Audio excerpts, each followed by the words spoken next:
आज का हमारा टॉपिक है tax evasion, avoidance and tax planning.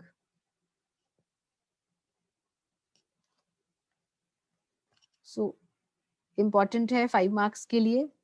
सबसे पहले हम डिस्कस करेंगे टैक्स इवेजन। देखिए, जब भी आप टैक्स बचाने की कोशिश करते हैं तो दो तरीके हैं टैक्स बचाने के।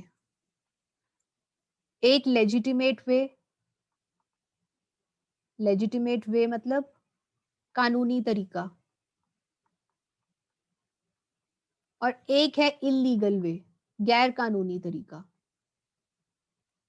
आप लीगली भी टैक्स बचा सकते हैं और इलीगली भी टैक्स बचा सकते हैं।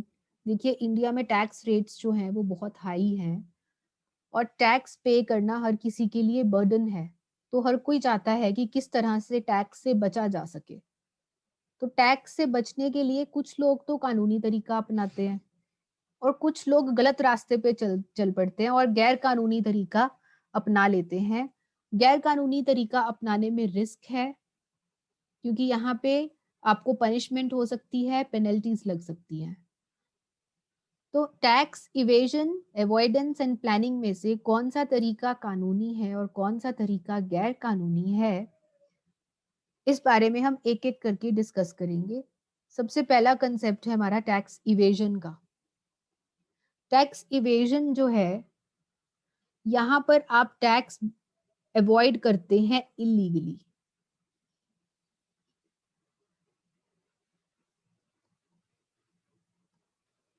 यहाँ पे आप टैक्स से बचते हैं गैर कानूनी तरीके से।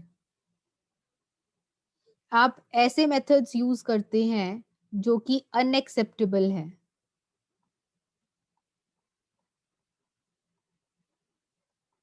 गलत तरीकों से आप टैक्स चोरी करने की कोशिश करते हैं। कैसे? या तो आप जानबूझकर अपनी इनकम को सप्रेस करते हैं। सप्रेस करना मतलब दबाना। आप अपनी इनकम को कम शो करते हैं। इनकम कम शो करेंगे तो अपने आप इनकम टैक्स कम लगेगा। या फिर आप क्या करते हैं, आप जो अपने खर्चे हैं उनको बढ़ता हुआ दिखा देते हैं, ज्यादा दिखा देते हैं। खर्चा हुआ 10 रुपए का और आप दिखा देते हैं 100 रुपए का। शो किया 100 रुपए का, हुआ 10 रुपए का। क्यों आप खर्चा बढ़ा रहे हैं? क्योंकि अगर आप खर्चा बढ़ाएंगे तो आपकी इनकम कम हो जाएगी। खर्चा बढ़ेगा तो इनकम कम होगी। ठीक है जी। तो या तो आप अपनी इनकम कम दिखा रहे हैं या आप अपने खर्चे ज्यादा दिखा रहे हैं ताकि टैक्स कम पे करना पड़े। या फिर आप फिक्टिशियस ट्रांजैक्शंस दिखा रहे हैं। नकली ट्रांजैक्शंस, ऐसी ट्रांजैक्शंस दिखा रहे हैं जो आपने की नहीं। नकली बिल बनवा लाए कहीं से। तो नकली ट्रांजैक्शंस करके भी आप टैक्स अवॉइड कर रहे हैं। सो इन तरीकों से आप टैक्स को अवॉइड करने की कोशिश कर रहे हैं।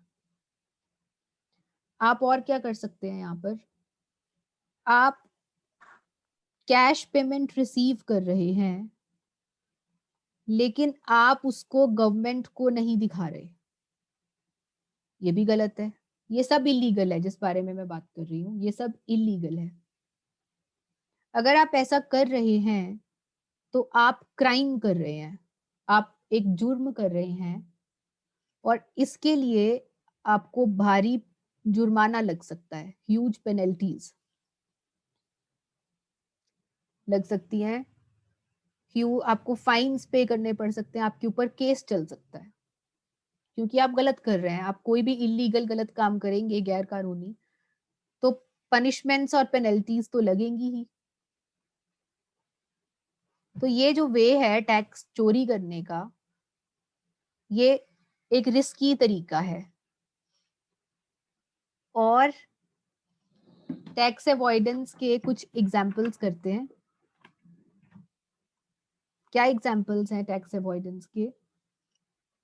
नंबर 1, आप इनकम्स को अंडर रिपोर्ट कर रहे हो।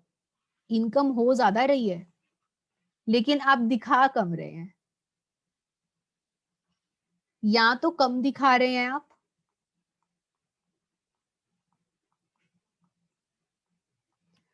या फिर आप इनकम्स को कंप्लीटली ओमिट कर रहे हैं।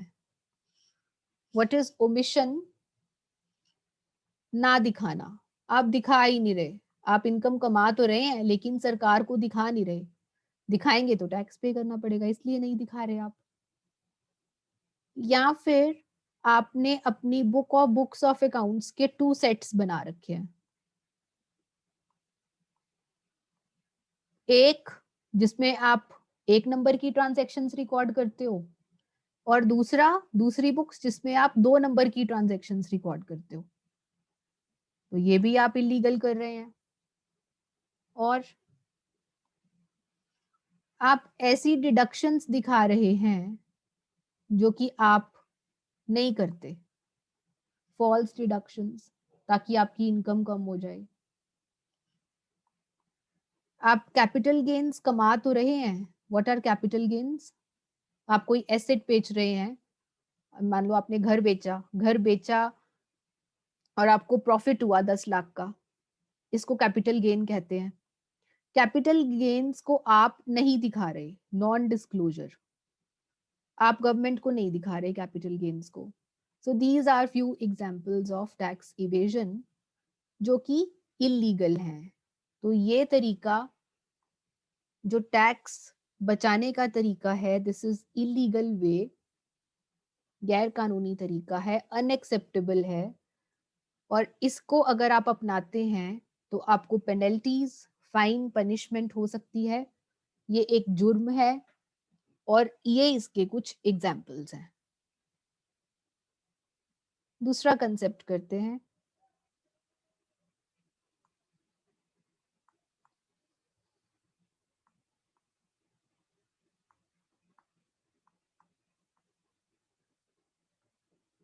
सेकंड कंसेप्ट इज, अच्छा पहले तो एक चीज और डिस्कस कर लेते हैं हम कि ये जो टैक्स इवेजन है इसका असर क्या पड़ेगा। इफेक्ट ऑफ टैक्स इवेजन,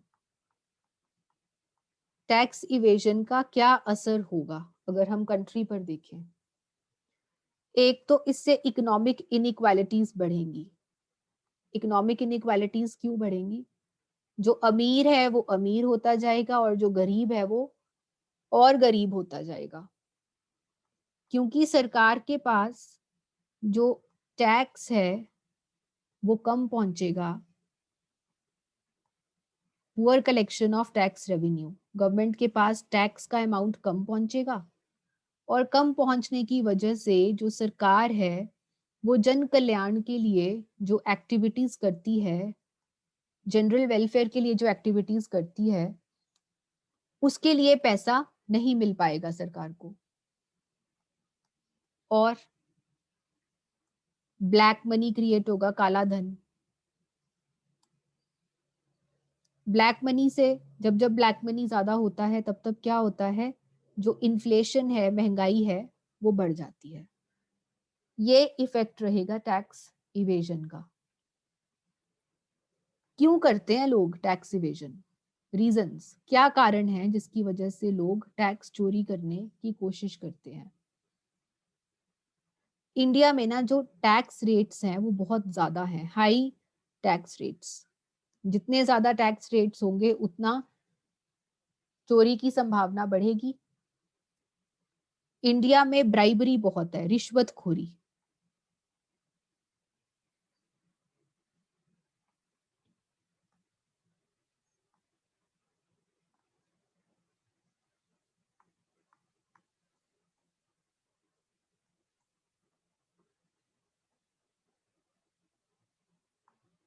भाई हिंदी लिखने में बहुत ही प्रॉब्लम आती है। ब्राइबरी की समस्या बहुत है जिस वजह से लोग टैक्स चोरी करते हैं। जो इंडिया के प्रोसेसेस हैं, प्रोसीजर्स हैं, वो कॉम्प्लिकेटेड हैं। टैक्स प्रोसीजर्स कॉम्प्लिकेटेड हैं, रिटर्न्स कॉम्प्लिकेटेड हैं। जो इंडिया के टैक्स लॉज हैं, उनको समझना बड़ा मुश्किल है, कॉम्प्लेक्स हैं। टैक्स पॉलिसीज जो हैं, वो बार-बार चेंज होती रहती हैं। और फाइन्स और जो पेनल्टीज हैं, जुर्माना, वो सरकार बहुत ज्यादा नहीं लगा रही इस टाइम पे, कम लगा रही है। सजा नहीं दे रही लोगों को गलत काम करने के लिए। लोगों को अभी पता नहीं है कि अगर वो टैक्स की पेमेंट करते हैं तो उसका क्या एडवांटेज है। अगर आप सही एक तरीके से टैक्स पे करते हैं तो उसके फायदे के बारे में लोगों को नहीं पता, लैक ऑफ नॉलेज है, इसलिए वो टैक्स की चोरी करते हैं। और उनको ये भी नहीं पता कि अगर वो टैक्स चोरी करते हैं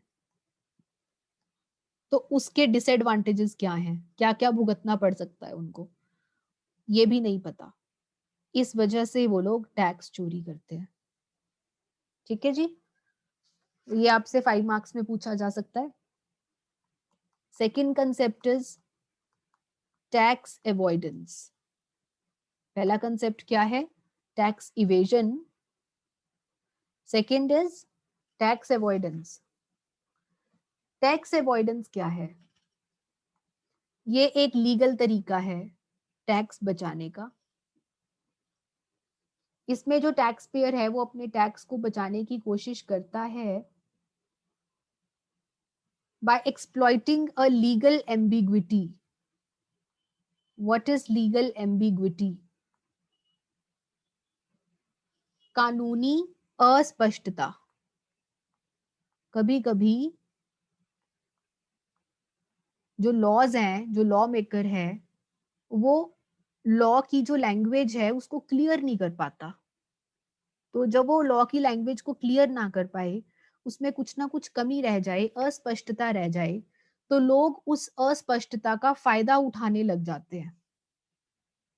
ठीक है, जैसे मैंने आपसे कहा कि भाई कल आपकी क्लास होगी, लेकिन मैंने आपको ये नहीं बताया कि क्लास किस टाइम पे होगी, तो मैं अस्पष्ट हूं अपनी बात को लेकर। तो आप मेरी बात का क्या मतलब निकाल सकते हैं? कुछ भी, किसी भी टाइम पे अलग अलग लोग अलग अलग टाइम पे क्लास के लिए आ रहे हैं। Such type of situation is known as ambiguity, जहां पे क्लैरिटी नहीं है कि क्या करना चाहिए। ऐसे ही लॉ में भी, क्योंकि लॉ की लैंग्वेज टिपिकल होती है, टफ होती है, तो अलग अलग लोग उसको अपने अपने तरीके से यूज करने की कोशिश करते हैं। जिसको जो सही लगता है वो अपने हिसाब से उसको यूज करने की कोशिश करता है। तरीका तो लीगल है, चल तो वो कानूनी तरीके से ही रहे हैं, लॉ में जो लिखा है उस हिसाब से ही चल रहे हैं, लेकिन लॉ कहना कुछ और चाहता है और आप कर कुछ और रहे हैं। कर आप कानून के हिसाब से ही रहे हैं, लेकिन लॉ कहना कुछ और चाहता है। Intent of law, what is intent of law? कानून का इरादा कुछ और है, कहने का मतलब कुछ और है, लेकिन आप कुछ और कर रहे हैं।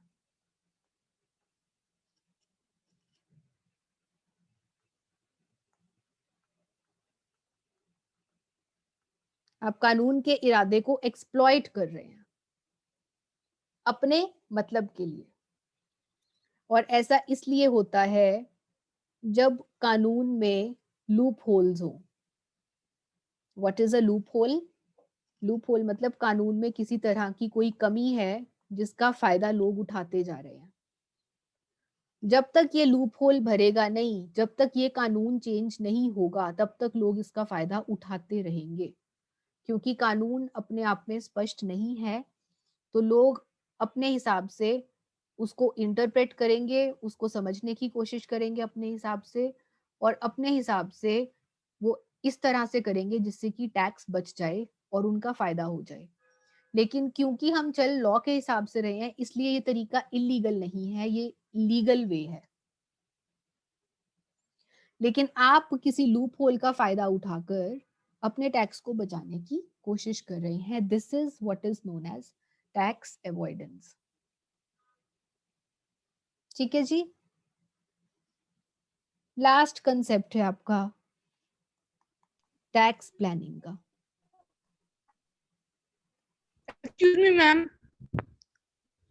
हाँ जी बच्चे बोलो। मैम हाँ जी मैम इंटेंट ऑफ लॉ बताना।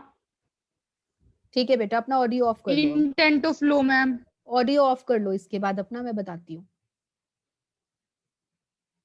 Intent of law, intent of law का मतलब है कि लॉ कहना कुछ और चाहता है। जैसे कि मैंने आपको एग्जाम्पल दिया कि मैंने आपसे कहा कि आप कल क्लास के लिए आएंगे। मुझे लगा कि आपको पता है कि आपकी क्लास 12 बजे होती है। आप सबको पता है कि आपकी क्लास 12 बजे होती है, लेकिन मैंने आपको टाइम नहीं बताया। मैंने आपको कह दिया कि भाई tomorrow will be your class, आ जाना। लेकिन मैंने आपको टाइम नहीं बताया। लेकिन मुझे तो लगा, मेरी इंटेंशन क्या थी, मेरा इरादा क्या था? मेरा इरादा 12 बजे का ही था, क्योंकि मुझे था कि आप लोगों को पता ही होगा कि 12 बजे क्लास होती है। तो मेरा इरादा क्या था कि 12 बजे क्लास में आ जाना, लेकिन मैंने 12 बजे बोला नहीं। अब आप लोग इसको अपने अपने हिसाब से समझ लेंगे। कोई 12 बजे आ जाएगा, कोई 1 बजे उठ के आ जाएगा, कोई 2 बजे उठ के आ जाएगा और कहेगा मैडम जी आपने तो हमें बताया ही नहीं कि क्लास का टाइम क्या है। सो जो लॉ का इरादा है वो कुछ और है, लेकिन सब लोग उसको अपने अपने हिसाब से एक्सप्लॉइट कर रहे हैं। जिसको जिस टाइम पे टाइम मिला वो उस टाइम पे उठ के आ रहा है। ऐसा क्यों हुआ? क्योंकि मैं अस्पष्ट थी, क्योंकि जो लॉ था वो अस्पष्ट था, उसमें एम्बिग्विटी थी, उसमें एक कमी थी, उसमें एक लूप होल था, जिसका फायदा आप लोगों ने अपने अपने हिसाब से उठाया। This is known as intent of law.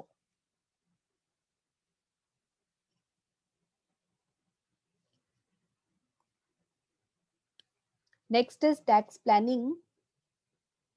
अब टैक्स प्लानिंग में क्या है? ये सबसे ज्यादा लीगल तरीका है, सबसे लीगल, सबसे अच्छा तरीका टैक्स प्लानिंग। इसमें आप क्या करते हैं?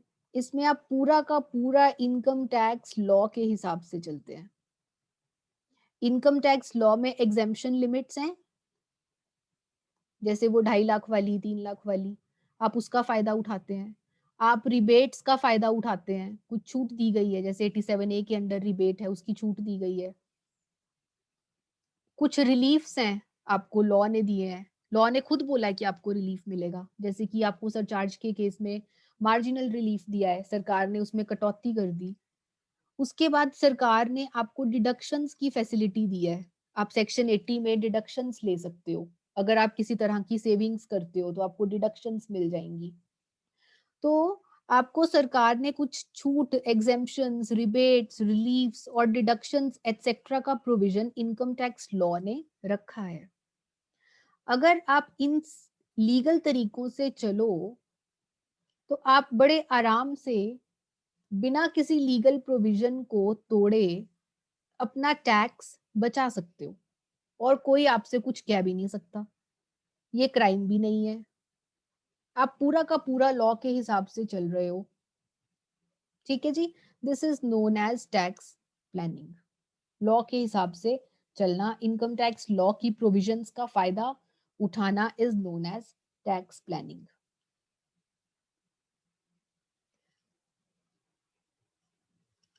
डिफरेंसेस कर लेते हैं इन तीनों के बाद।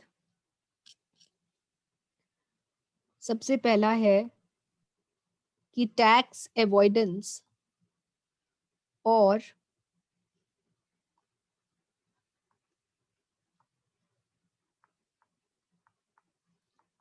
Tax evasion and tax avoidance में क्या डिफरेंस है।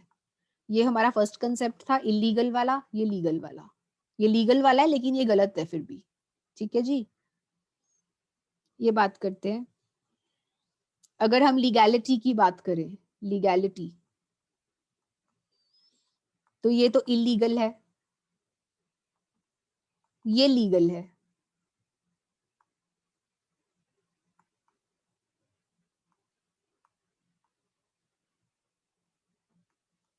सेकंड,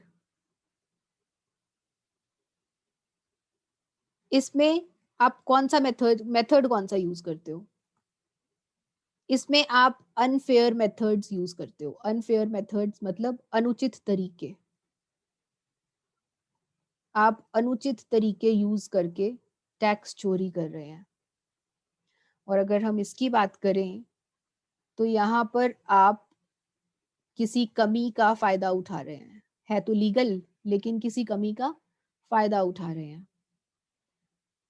ब्लैक मनी, काला धन, यहाँ पर काला धन जनरेट होता है, लेकिन जो आप टैक्स अवॉइडेंस से टैक्स बचा रहे हैं उससे ब्लैक मनी नहीं बनता बेटा। ब्लैक मनी क्यों नहीं बनेगा? क्योंकि वो तरीका लीगल है। अगर हम पनिशमेंट की बात करें, क्योंकि ये इलीगल है, तो यहाँ पर फाइन, पेनल्टी, पनिशमेंट सब हो सकता है। यहाँ पे ऐसा कुछ नहीं है क्योंकि ये तरीका लीगल है। लॉ का पालन किया जा रहा है कि नहीं? यहाँ पे लॉ का पालन नहीं किया जा रहा। यहाँ पे लॉ का पालन किया तो जा रहा है, यस, लेकिन आप इंटेंट ऑफ लॉ को नहीं समझ रहे। आप इंटेंट ऑफ लॉ को फॉलो नहीं कर रहे। लॉ का पालन तो कर रहे हैं लेकिन लॉ क्या कहना चाह रहा है आप उसको अपने हिसाब से बदल रहे हैं। कंसीलमेंट, छुपाना। कंसीलमेंट का मतलब क्या है? चीजों को छुपाना। यहाँ पर आप अपनी इनकम को कंसील कर रहे हैं, झूठ बोल रहे हैं, गलत चीजें दिखा रहे हैं। यहाँ पर आप कुछ छुपा नहीं रहे। ठीक है जी, I think this is all in this. Next difference is between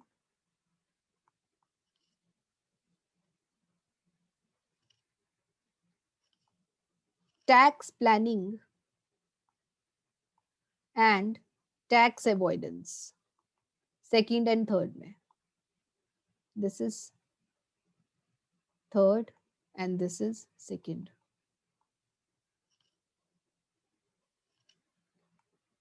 अगर हम इंटेंट ऑफ लॉ की बात करें, लॉ का इरादा, यहाँ पे हम लॉ का इरादा भी अच्छे से समझ रहे हैं लेकिन यहाँ पे हम लॉ का इरादा नहीं समझ रहे। सेकंड, हाउ, ये कैसे हो रहा है? यहाँ पर हम deductions, rebate, exemptions and other provisions का फायदा उठा रहे हैं, इसलिए ये अच्छा है, लीगल है। यहाँ पे हम किसी कमी का फायदा उठा रहे हैं, लूप होल्स का फायदा उठा रहे हैं।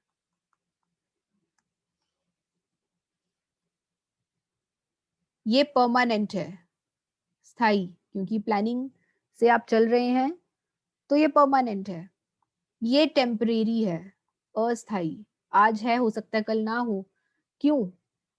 क्योंकि ये जो कमी है लॉ में, ये हो सकता है कि सरकार रिपेयर कर दे। तो जब तक ये कमी रहेगी तब तक आप इसका फायदा उठा पाएंगे, जब ये कमी खत्म हो जाएगी तब आप इसका फायदा नहीं उठा पाएंगे, इसलिए ये टेम्परेरी है।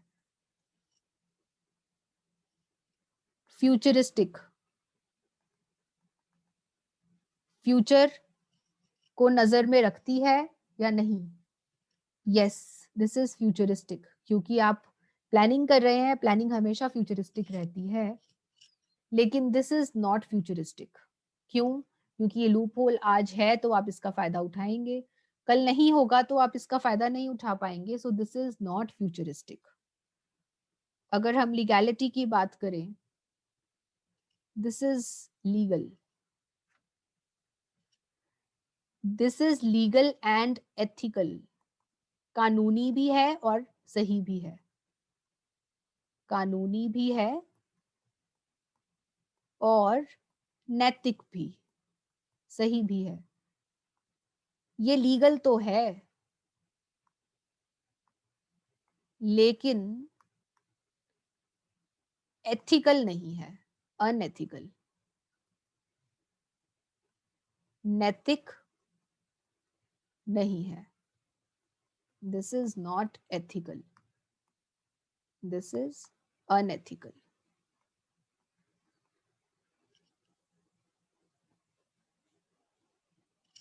ठीक है जी.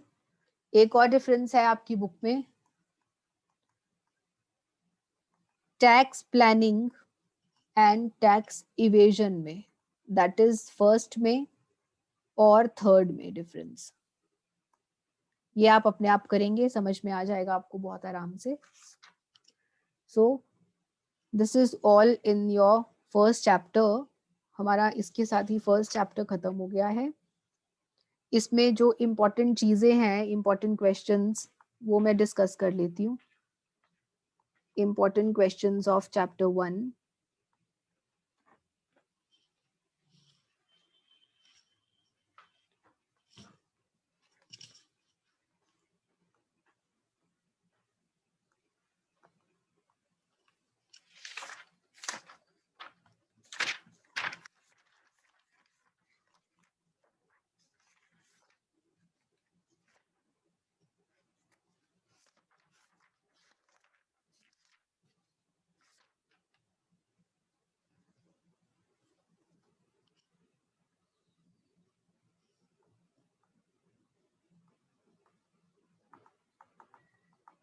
डेफिनेशन ऑफ पर्सन 5 मार्क्स के लिए इंपॉर्टेंट है. सेक्शन था इसका 231 और इसमें हमने डिस्कस किया था 7 category of persons, that is individual, HUF, company, firm, AOP, BOI. Ma'am आवाज बंद होगी आपकी या नहीं? एक मिनट रुको बेटा, ऑडियो ऑफ कर लो अपना. AOP, BOI, local authority and AJP, ये सब डिस्कस किया था. सेकंड क्वेश्चन में आपसे SSC पूछा जा सकता है, डिफाइन SSC. ये भी 5 मार्क्स में आ सकता है. SSC में हमने एक तो इंक्लूसिव पार्ट किया था, SSC include so and so. एक हमने डीम्ड SSC किया था एंड लास्ट हमने किया था SSC इन डिफॉल्ट.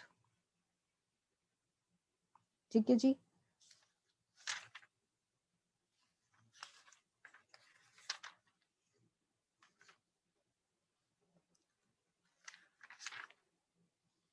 उसके बाद आपका इसमें न्यूमेरिकल क्वेश्चन बन सकता है.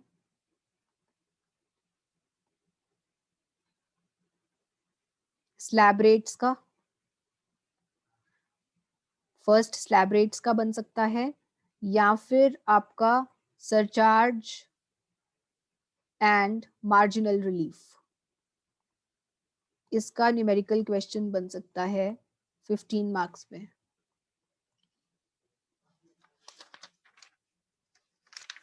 और स्लैब रेट्स तो आपको याद रखने ही रखने हैं.